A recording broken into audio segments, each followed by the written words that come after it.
እንትሮ መቀየር ያው ሳስነሳ እንትን እያለብኝ ነው እየጎተተ ነው እና ቆሽሽ የሆነ የሚል ሀሳብ ነው ያለኝና እስቲ ለማየት ነው። በስመ አብ ያየ ነው ምንድን ነው የቻይና ምግብ አይደል ይመስላል። ተጋግሮልሃል እያየሁ ነው። ይሄ ነው በቃ ፖምፓ የሚነፋው ይሄ ነው በቃ ይሄ አየህ ና በደንብ አሳያቸው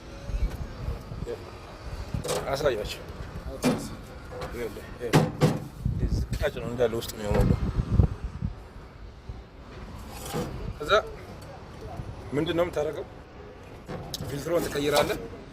ይሄ ንጹህ ስለሆነ በቅርብ ነው የቀየርነው፣ ግን የምንቀዳው ነዳጅ ገብቶሃል? ያው የምንቀዳው ነዳጅ ነው ይሄዳል። እቺኛውን አጠብ አድርገናት ኢኮኖሚ ለመቀነስ ይታያል። ኢኮኖሚ ለመቀነስ ስትል አጥባት አስተካክላት ውስጡን ጽድቅ አድርገህ በጨርቅ አድርገህ መልሰህ ገጥመህ ናፍጣህንም መኪናህንም ሁሉ ነገር ትቆጣጠራለህ።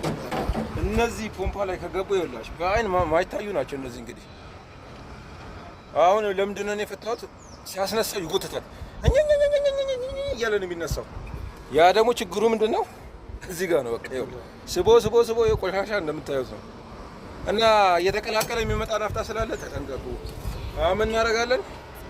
ይሄን እናጥበዋለን በአግባቡ